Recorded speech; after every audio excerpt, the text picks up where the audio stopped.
一番出口から外に出ること。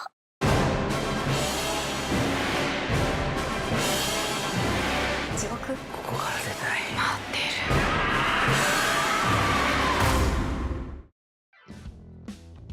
이상현상 찾기 공포게임 장르를 유행시킨 화제의 인디게임 8번 출구의 영화판을 시사회로 먼저 보고 왔습니다. 예고편부터 원작 게임과의 높은 싱크로율을 보여주며 화제가 되었는데 과연 어땠는지 후기 바로 시작해보겠습니다.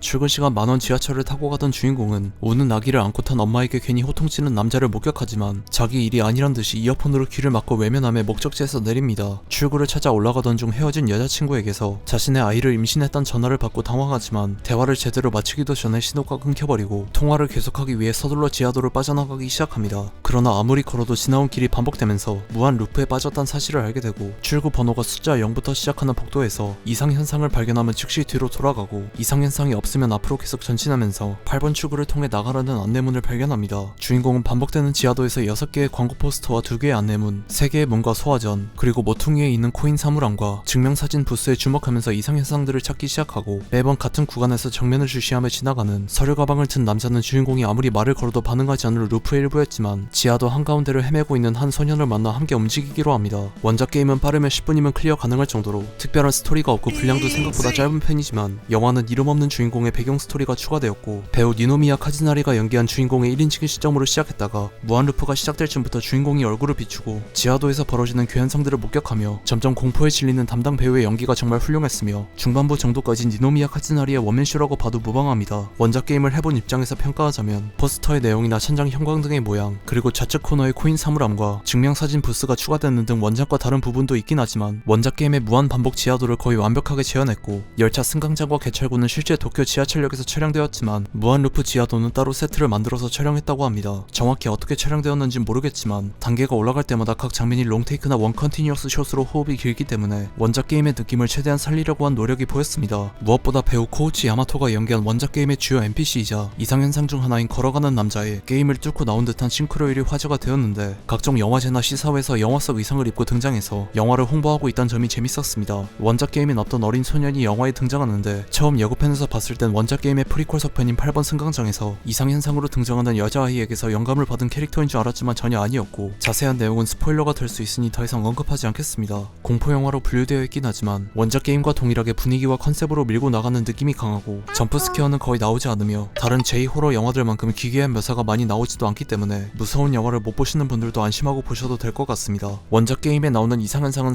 31가지였다가 영화 개봉 기념으로 5개가 추가되어 총 36가지가 나오지만 영화의 31가지를 전부 다 묘사하기엔 너무 많았기 때문인지 10개 정도로 줄었으며 복도 끝에 병무늬로 위장한 사람이 쫓아오는 것과 오른쪽 직원 전용 출입문 틈으로 누가 지켜보고 있는 현상을 비롯한 유저들의 등골을 서늘하게 만들었던 이상현상들 중 극히 일부만 나와서 아쉽기도 했습니다. 애초에 원작 게임의 스토리랄 게 딱히 없기 때문에 게임을 해보지 않은 상태로 영화를 보는 관객 입장에선 틀린 그림 찾기 하다 끝나는 시시한 영화로 느껴질 수도 있으며 러닝타임이 1시간 35분으로 매우 짧음에도 불구하고 전개 속도가 느린 편이기 때문에 원작을 알고 있는지에 따라 호불호가 갈릴 것 같습니다. 코믹스 기반 영화들처럼 예습이 필요한 영화는 전혀 아니지만 개인적으로는 원작 게임의 플레이 영상을 잠깐이라도 보고 영화판과 비교하면서 본다면 더 재밌을 것이라고 생각합니다. 8번 출구는 러닝타임이 짧고 이상현상들이 많이 나오지 않아서 아쉽기도 했지만 최근에 본 게임 원작 영화들 중 가장 훌륭하다고 생각하고 올해 초에 개봉한 보더랜드가 1억 달러가 넘는 제작비가 사용된 블록버스터임에도 각종 SF 영화들의 클리셰로 가득한 졸작이었던 점을 생각하면 8번 출구는 원작 게임의 요소들을 훌륭하게 살리고 원작엔 없던 서사를 부여하며 훌륭하게 재해석한 영화였습니다. 개인적으로 원작 게임의 프리퀄인 8번 승강장에 대한 암시 또한 있었으면 했지만 엔딩에서 딱히 속편을 염두에 둔 것 같진 않았으며 만약 본작의 흥행 성적이 좋으면 8번 승강장의 영화판 또한 기대해볼 수는 있을 것 같습니다.